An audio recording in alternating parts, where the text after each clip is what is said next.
बाप और बेटे और रूह कुदस के नाम में आमीन।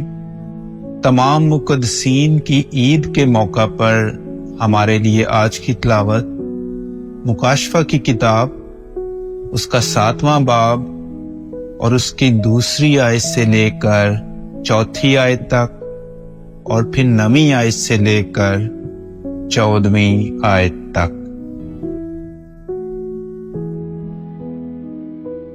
फिर मैंने एक और फरिश्ते को मशरक की तरफ से ऊपर आते देखा। उसके पास जिंदा खुदा की मोहर थी और उसने उन 4 फरिश्तों से जिन्हें ये दिया गया था कि जमीन और समुंदर को नुकसान पहुंचाए, बुलंद आवाज से पुकार कर कहा कि जब तक हम अपने खुदा के बंदों की पेशानी पर मोहर ना कर लें, तुम जमीन और समुंदर और दरख्तों को नुकसान ना पहुंचाना।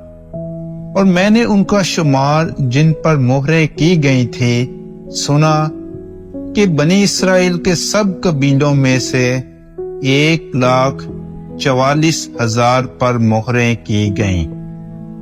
इन बातों के बाद मैंने नजर की तो क्या देखता हूं कि हर कौम और कबीले और उम्मत और जुबान में से एक ऐसा बड़ा हजूम जिसे कोई शुमार नहीं कर सकता, सफेद जामा पहने और अपने हाथों में खजूर की डालियां लिए हुए तख्त और बर्रे के हुजूर में खड़ा है और बुलंद आवाज से ललकार कर कहता है कि निजात हमारे खुदा की जो तख्त नशीन है और बर्रे की है।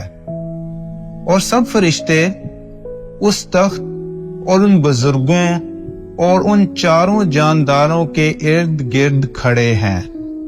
फिर वो तख्त के आगे मुंह के बल गिर पड़े और खुदा को सिजदा किया और कहा, आमीन, बरकत और तमजीद और हिकमत और शुक्र और इज्जत और कुदरत और कुव्वत अब्दुल्लाबाद तक हमारे खुदा को हासिल है, आमीन। और उन बुजुर्गों में से एक ने मुझसे खिताब करके कहा कि जो सफेद जामे पहने हैं वो कौन हैं और कहां से आए हैं?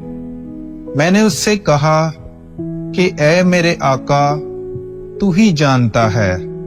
तो उसने मुझसे कहा कि ये वो हैं जो बड़ी अजियत में से निकल कर आए हैं और जिन्होंने अपने जामों को बर्रे के खून में धोया है और उन्हें सफेद किया है। पाक कलाम के पढ़े और सुने जाने पर खुदा की बरकत हो।